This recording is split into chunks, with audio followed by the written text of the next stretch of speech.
नमस्कार. ओवी किचन मध्ये आपलं पुन्हा एकदा सर्वांचं स्वागत. तर आज आपण बघतोय कोरडा घाटी मसाला. तर त्याच्यासाठी लागणारं साहित्य आणि त्याचं प्रमाण मी तुम्हाला लिस्ट मध्ये डिस्क्रिप्शन बॉक्स मध्ये सगळं दिलेलं आहे. तरी मी तुम्हाला सगळं सांगतेच आहे. धने 1 किलो घेतले, 5 किलो मिरचीसाठी 100 ग्रॅम तमालपत्र घेतले, 100 ग्रॅम दगडफूल घेतले, 100 ग्रॅम दालचिनी घेतली, 100 ग्रॅम मसाला वेलदोडा, 100 ग्रॅम हळकुंड बारीक करून घेतले, जायपत्री 100 ग्रॅम घेतली, चक्री फूल 100 ग्रॅम घेतले, मिरे 100 ग्रॅम घेतले, लवंग 100 ग्रॅम घेतली, शहाजिरे 100 ग्रॅम, साधे जिरे 100 ग्रॅम आणि बडीशेप 100 ग्रॅम. आणि हा सगळा मसाला आहे त्रिफळा, मोहरी, वेलदोडे, मेथ्या, हिंग, जायफळ आणि नाकेश्वर. हे 50-50 ग्रॅम आहे. 1 किलोला 10 ग्रॅम प्रमाणे हे 5 किलोचं 50-50 ग्रॅम हे घेतलेलं आहे. तीळ खसखस आपण याच्यात घेतलेले नाहीत. आपण नंतर मिसळणीचं तिखट ज्यावेळेस करणार आहे त्यावेळेस आपण तीळ खसखस वापरणार आहे. तर त्याच्यासाठी आपण मिरची 3 किलो मिरची बॅडगी घेतली आणि 2 किलो मिरची 2 किलो बॅडगी घेतली आणि 3 किलो लवंगी घेतली. तर आता हा मसाला आपण भाजून घेऊया.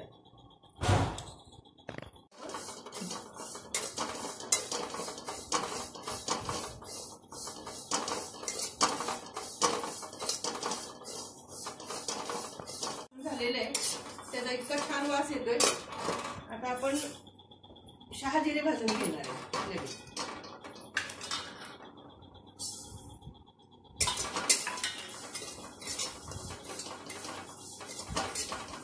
खमंग भाजलं की मग त्याला आपोआपच वास येतो. आता हे एकदम पटकन भाजून होतात.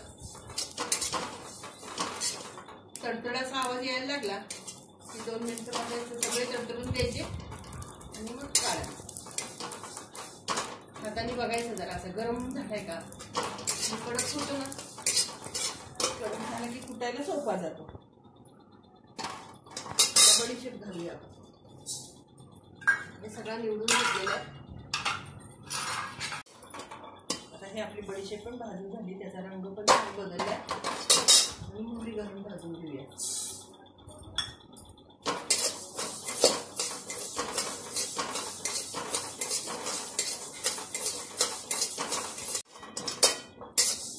काढून घेऊया. मोहरी काढून घेऊया. आता मेथ्या टाकूया. सगळा मसाला आपण कोरडा भाजून घेतलेला आहे. कुठेही तेल वापरलेलं नाही. तेलानंतर थोडंसं आपण काय ते मसाल्यांना लागणार आहे ते तुम्हाला सांगतो.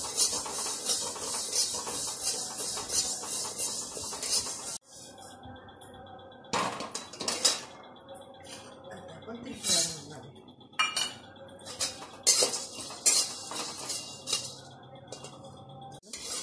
हे आपण नागपूर भाजून घेतलंय.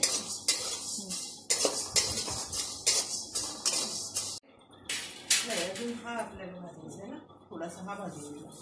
हे पण वेळ नाही लागतो.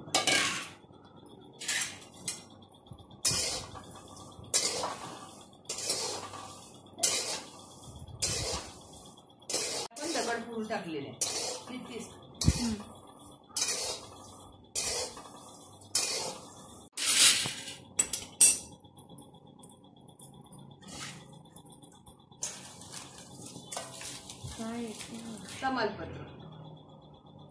तमालपत्र टाकून भाजून घेऊया थोडं थोडं, कारण ते भाजता असं येत नाही.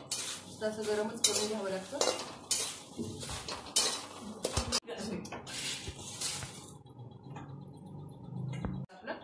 आपण हे काढून घेऊया आणि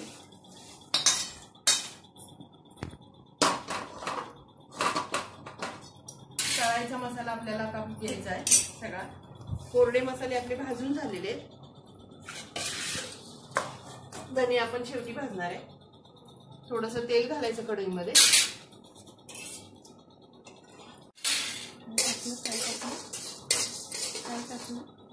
लवंग भाजून घेतो आपण. थोड्याशा तेलावरती आपण लवंग भाजून घेतोय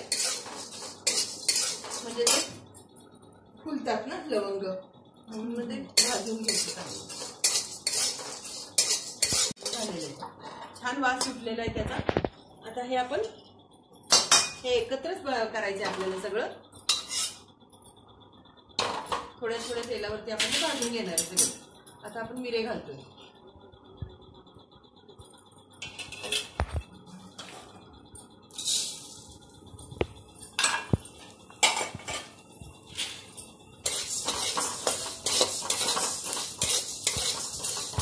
आता हे मिरे भाजून होईपर्यंत मी जरा जायफळ पाट्यावरती फोडून घेते.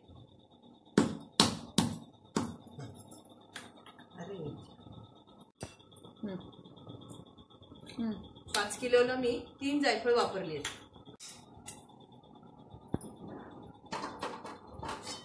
आणि चक्री पण घालूया. ही अर्धी पळी आपण तेल घातलंय, म्हणजे साधारण 2 ते 3 टीस्पून.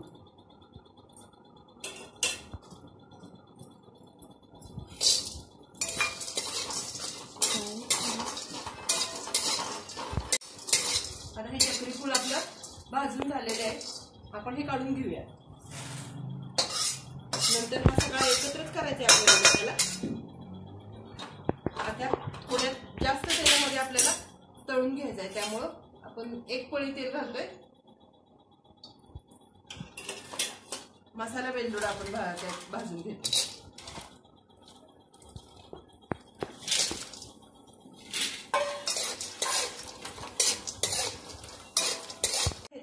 तेल खाली राहिलं तर तसंच ठेवायचं आणि त्याच्यात दुसरा मसाला टाकून भाजायचा. मग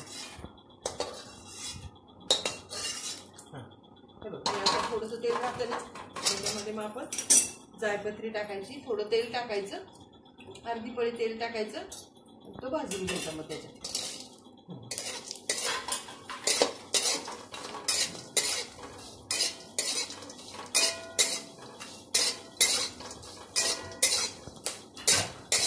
घालून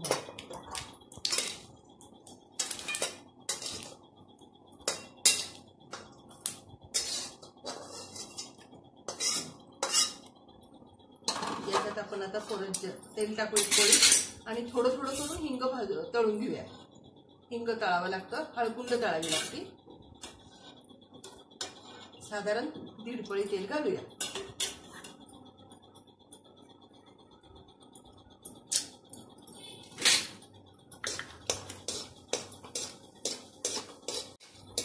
आता आपण घरा वापरतोय ह्या, म्हणजे हे तळलेलं आपल्याला वस्तू काढून घेता येतील कोरड्या.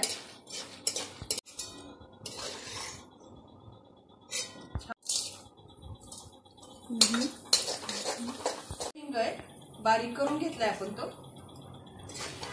तळून हलका व्हावा म्हणून. आपला त्याच तेलात आपण लगेच हळकुंड घालतोय थोडं थोडं.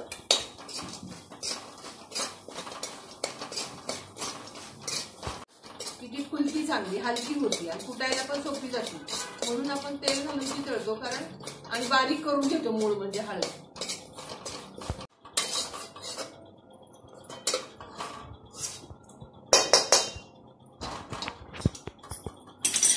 आता आपण पुन्हा थोड्या तेलामध्ये दालचिनी भाजून घेणार. 2-3 चमचे तेलात दालचिनी भाजून. हे भाजून झाले, छान वास सुटलाय त्याचा आणि कडक पण झाले. काय झाल्यावर हा मसाला सगळा छान कडक होईल, मग ते पण चांगला जाईल. थोडं आपण आता हे नुसतं भाजून घ्यायचंय आपल्याला. सगळा मसाला आपला भाजून झालेला आहे.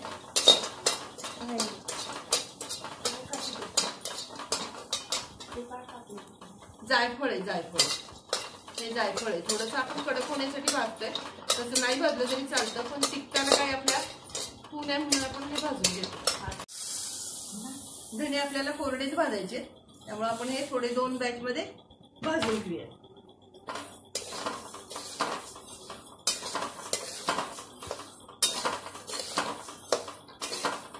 आपला धने आपले सगळे भाजून झालेले आणि ही मिरची काय आपण भाजणार नाही. 2 किलो बॅडकी मिरची आहे आणि 3 किलो आपली लवंगी मिरची. तर त्याच्यात हा सगळा मसाला आपण घालून मिरची कुटून आणणार आहे. आणि हे राहिलेले जे बी आहे ते आपण थोडंसं भाजून घेणार आहे. फक्त तेल वगैरे काही घालणार नाही, नुसतं भाजून घेणार. आता हे आपण 2 किलो बॅडगी मिरची घेतलेली आहे, 3 किलो लवंगी मिरची घेतलेली आहे. तर ही आणून 2 दिवस कडकडीत उन्हात वाळवून घेतलेली आहे. त्याला आपण भाजलं नाही, तळलं नाही, काही नाही. देठं काढून निवडून स्वच्छ ठेवली तिला. आणि ही बॅडगी मिरची आपण रंगासाठी टाकतोय आणि लवंगी मिरची रंग आणि तिखटपणा ह्याच्यासाठी आपण लवंगी वापरतो. हे आपले काही मसाले आपण भाजून घेतले, काही मसाले आपण तळून घेतले. हे पूर्ण थंड करायचे आणि मग एकत्र करून ते आपण डंखावरनं दळून आणणार. याच्यात आपण कुठेही तीळ खसखस वापरलेलं नाहीये. आपण ज्यावेळेस हा मसाला बारीक करून आणू डंखावरनं, त्यानंतर आपण तो तीळ खसखस कांदा खोबरं आणि लसूण हे घालून तो मिसळणीचा मसाला वेगळा करू. पण हे तिखट तुम्ही नुसतं जरी जैन भाज्यांना वापरलं, स्वयंपाकात इतर वेळेस वापरलं तरी हे चालू शकतं. कारण याच्यात गरम मसाला इतर घालायची गरजच नाही तुम्हाला. तर इतका हा छान होतो मसाला. त्यामुळे तुम्ही आमटीला भाजीला आणि जैन भाज्यांना सुद्धा हा वापरू शकता, नुसता मसाला कोरडा. त्यामुळे तुम्ही करून बघा.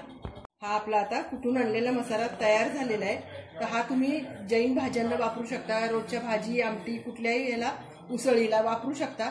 आणि कांदा लसणाचा जो मी मसाला करणार आहे त्याचा व्हिडिओ मी तुम्हाला नक्की पुन्हा टाकेन. तर तुम्ही लाईक करा, शेअर करा, सबस्क्राईब करा आणि आपण पुन्हा भेटूया नवीन रेसिपीसह ओवी किचनमध्ये.